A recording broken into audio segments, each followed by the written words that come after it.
नमस्कार दोस्तों, स्वागत है आपका हमारे YouTube चैनल पूजा 7 स्टोरीज में।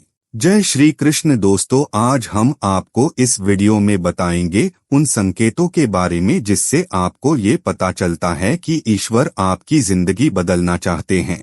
पहला संकेत, भीतर से उठती नई प्रेरणा की पुकार। जीवन के कुछ क्षण ऐसे होते हैं जब बाहर कुछ नहीं बदलता, लेकिन भीतर कुछ गहराई से हिल जाता है। यह कोई बाहरी घटना नहीं होती, बल्कि एक आंतरिक अनुभव होता है, जैसे आत्मा हमें कुछ नया करने, कुछ अलग जीने की पुकार दे रही हो। यह प्रेरणा अचानक आती है, किसी शांत सुबह, किसी किताब को पढ़ते हुए या ध्यान की स्थिति में। ऐसा लगता है जैसे हृदय के अंदर से कोई आवाज कह रही हो, अब समय आ गया है। यह संकेत अत्यंत सूक्ष्म होता है, लेकिन अत्यंत प्रभावशाली। एक साधारण व्यक्ति अचानक अपने जीवन के उद्देश्य को लेकर गंभीर हो जाता है। वह अपने पुराने कर्मों को देखने लगता है, अपने समय और ऊर्जा का मूल्य समझने लगता है। यह आंतरिक प्रेरणा उसे उस मार्ग पर चलने के लिए प्रेरित करती है जिसे वह लंबे समय से टाल रहा था, चाहे वह साधना हो, सेवा हो या कोई रचनात्मक प्रयास। यह संकेत ब्रह्मांड का एक मौन निमंत्रण होता है कि अब जागो, अब समय है अपने भीतर की शक्ति को पहचानने का। जो इस आवाज को सुनता है, उसका जीवन धीरे धीरे एक नई दिशा में बढ़ने लगता है। यह एक आध्यात्मिक जागरण की शुरुआत होती है। दूसरा संकेत, जब विपरीत परिस्थितियां आत्मविश्वास की परीक्षा बन जाती हैं। कभी कभी जीवन हमें ऐसी परिस्थितियों में डाल देता है जहां हर दिशा में अंधकार ही अंधकार नजर आता है। लक्ष्य धुंधले हो जाते हैं, मार्ग भ्रमित कर देते हैं और भीतर एक गहरी थकावट घर कर जाती है। ऐसे समय में मन कहता है अब और नहीं हो पाएगा, लेकिन वास्तव में यही क्षण आत्मा की परीक्षा का समय होता है। यही वह समय होता है जब ब्रह्मांड हमें यह दिखाना चाहता है कि हमारे भीतर कितनी शक्ति है, कितना धैर्य है और कितना साहस छिपा है। जब कोई विकल्प नहीं बचता, तब आत्मबल ही सबसे बड़ा सहारा बनता है। कोई व्यक्ति जिसने कभी मंच पर बोलने की कल्पना भी नहीं की थी, जीवन की ठोकरों से इतना सशक्त हो जाता है कि वह हजारों को प्रेरित करने लगता है।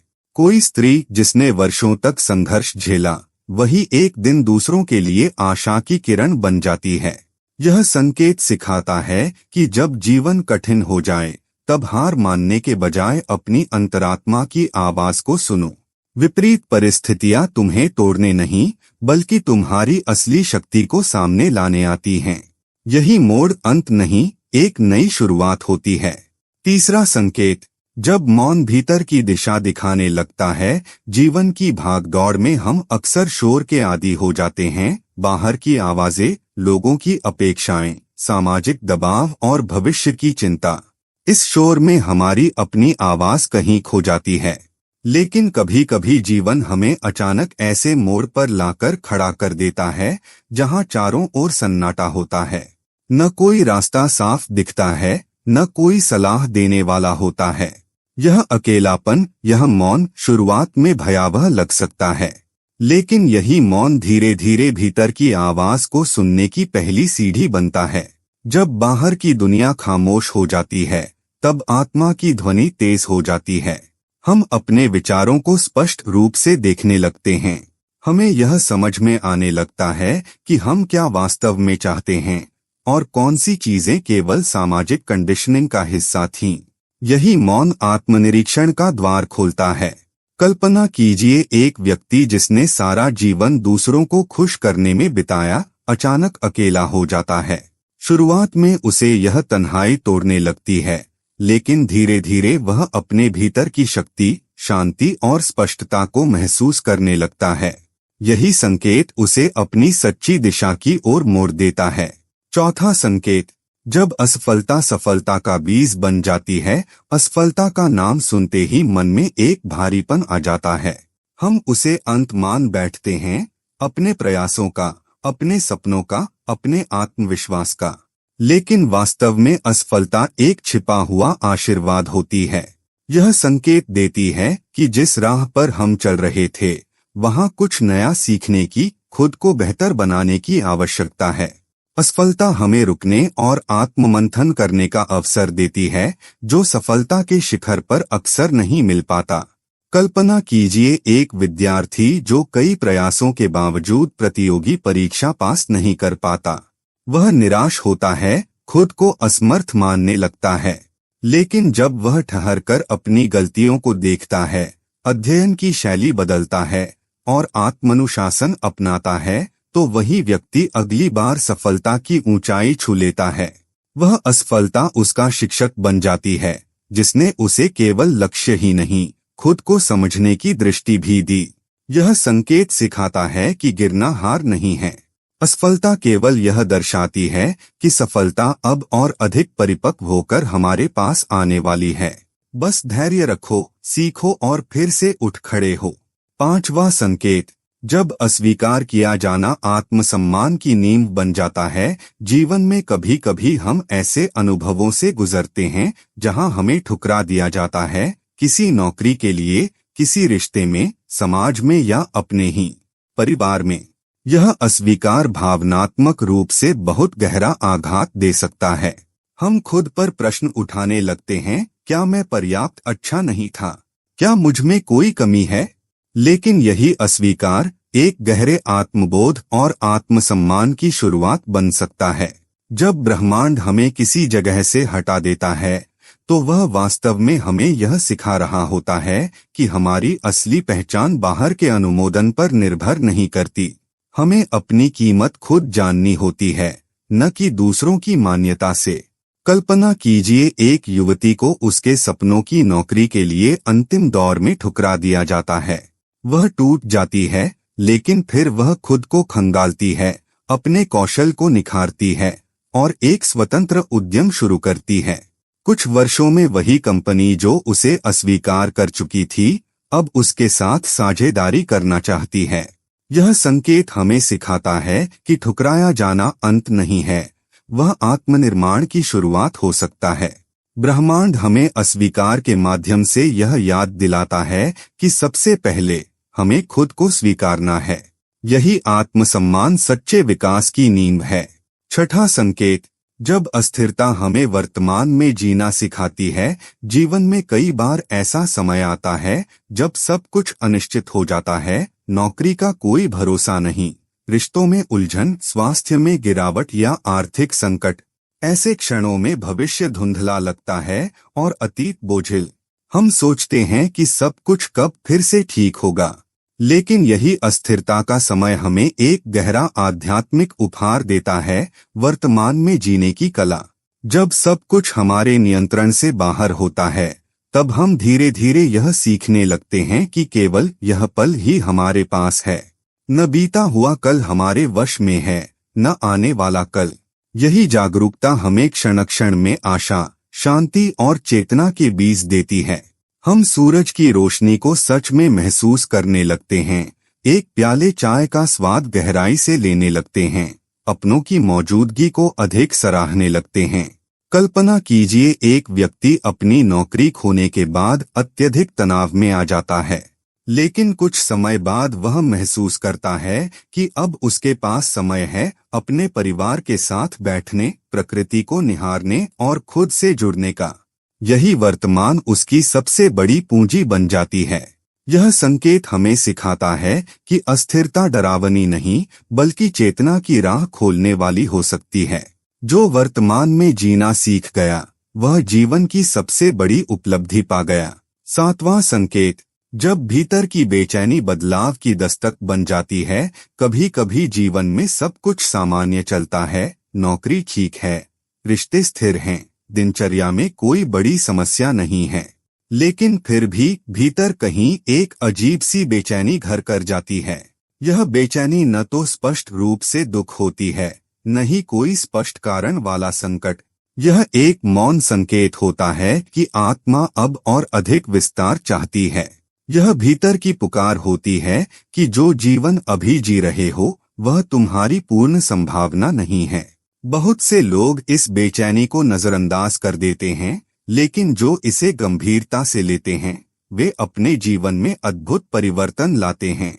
कल्पना कीजिए एक व्यक्ति जो हर दिन एक अच्छी नौकरी पर जाता है, परंतु हर शाम खालीपन लेकर लौटता है। एक दिन वह इस बेचैनी का सामना करता है, आत्ममंथन करता है और समझता है कि उसका वास्तविक आनंद दूसरों को सिखाने और प्रेरित करने में है। वह शिक्षा के क्षेत्र में कदम रखता है और असंख्य लोगों की जिंदगी बदल देता है।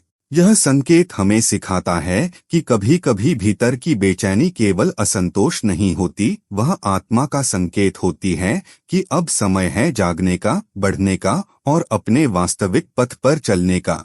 8वां संकेत, जब दूसरों की सेवा आत्मा का दरवाजा खोल देती है। कई बार हम अपने जीवन में खालीपन और अर्थहीनता का अनुभव करते हैं, भले ही हमारे पास भौतिक सुख सुविधाएं हो, नाम हो, पैसा हो। ऐसा लगता है मानो कुछ गुम है जो भीतर से हमें पूर्ण नहीं होने देता। तब अचानक कोई ऐसा अनुभव होता है जहां हम निस्वार्थ भाव से किसी की मदद करते हैं, बिना किसी अपेक्षा के, केवल करुणा से प्रेरित होकर। और उसी क्षण हमें एक ऐसी आंतरिक शांति और आनंद की अनुभूति होती है जो अब तक कहीं भी नहीं मिली थी। यह छोटा सा कार्य, चाहे वह किसी भूखे को भोजन देना हो, किसी वृद्ध की मदद करना हो या बस किसी दुखी को सहारा देना हो, आत्मा को एक नई ऊर्जा से भर देता है। हमें यह समझ आने लगता है कि जीवन केवल अपने लिए जीने का नाम नहीं, बल्कि दूसरों के लिए भी कुछ करने का माध्यम है। कल्पना कीजिए एक युवा जो करियर की दौड़ में थक चुका है, एक दिन एक अनाथालय में सेवा करने जाता है। वहां बच्चों की मुस्कान में उसे ऐसा सुख मिलता है जो किसी पुरस्कार या प्रमोशन में नहीं था। वह अनुभव उसे उसके जीवन के असली उद्देश्य की ओर ले जाता है। यह संकेत सिखाता है कि सच्चा उत्थान तभी होता है जब हम स्वयं से ऊपर उठकर दूसरों की भलाई के लिए कुछ करते हैं। सेवा आत्मा का सबसे पवित्र रास्ता है। 9वां संकेत, आत्मस्वीकृति की ओर पहला कदम। जब भीतर का संघर्ष शांति में बदलता है, अक्सर हम जीवन में दूसरों की अपेक्षाओं, समाज के मापदंडों और अपनी असफलताओं के बोझ तले दब जाते हैं। हम खुद से नाराज रहते हैं, अपने अतीत के फैसलों से, अपनी कमजोरियों से, अपनी सीमाओं से। लेकिन जब जीवन अचानक बदलता है, जब हम ऐसी परिस्थितियों में डाल दिए जाते हैं जहां सब कुछ अनियंत्रित हो जाता है, तब हम अपने भीतर झांकने को मजबूर होते हैं और वहीं से आत्मस्वीकृति की प्रक्रिया शुरू होती है। जब ब्रह्मांड हमें बाहर की दुनिया से भीतर की यात्रा पर भेजता है, तब हम खुद को जैसे हैं वैसे देखने लगते हैं, बिना मुखौटे के, बिना शर्तों के। हम समझने लगते हैं कि गलती करना मानव होना है और हर अनुभव, चाहे वह कितना भी कठिन क्यों न हो, हमें कुछ सिखाने आता है। कल्पना कीजिए कि कोई व्यक्ति लंबे समय तक खुद को कमतर समझता रहा, अपने रूप, शिक्षा या हालात को लेकर। लेकिन एक दिन जीवन उसे ऐसा मोड़ देता है जहां उसे बस खुद पर निर्भर रहना पड़ता है। वह तब महसूस करता है कि वह जैसे है वैसा ही पर्याप्त है। यही स्वीकृति उसे सच्ची आंतरिक शांति देती है। यह संकेत सिखाता है कि जब हम खुद को अपनाना शुरू करते हैं, तब जीवन हमें अपनाने लगता है। उम्मीद करते हैं कि आपको इस वीडियो से कुछ नया जरूर सीखने को मिला होगा। आपको वीडियो कैसी लगी हमें कमेंट बॉक्स में जरूर बताएं। अगर वीडियो के दौरान मुझसे कोई गलती हो गई हो तो मैं माफी चाहता हूं। दोस्तों, हमारे चैनल पर और भी अच्छी वीडियोस है, उन्हें भी जाकर आप जरूर देखें। लिंक जो है वह आप डिस्क्रिप्शन बॉक्स में चेक कर सकते हैं। जो अक्सर डेली हमारी वीडियोस देखते हैं, उन सभी का दिल से शुक्रिया। दोस्तों, अगर आपको ये वीडियो अच्छा लगा तो कृपया करके वीडियो को लाइक और कमेंट बॉक्स में हर हर महादेव जरूर लिखें और वीडियो को शेयर जरूर करें और चैनल को सब्सक्राइब करें। धन्यवाद। ओम नमः शिवाय। यहाँ यह बताना जरूरी है कि हम किसी भी तरह की मान्यता, जानकारी की पुष्टि नहीं करते हैं। किसी भी जानकारी या मान्यता को अमल में लाने से पहले संबंधित विशेषज्ञ से सलाह लें। वीडियो को अंत तक देखने के लिए आप सभी का बहुत बहुत धन्यवाद।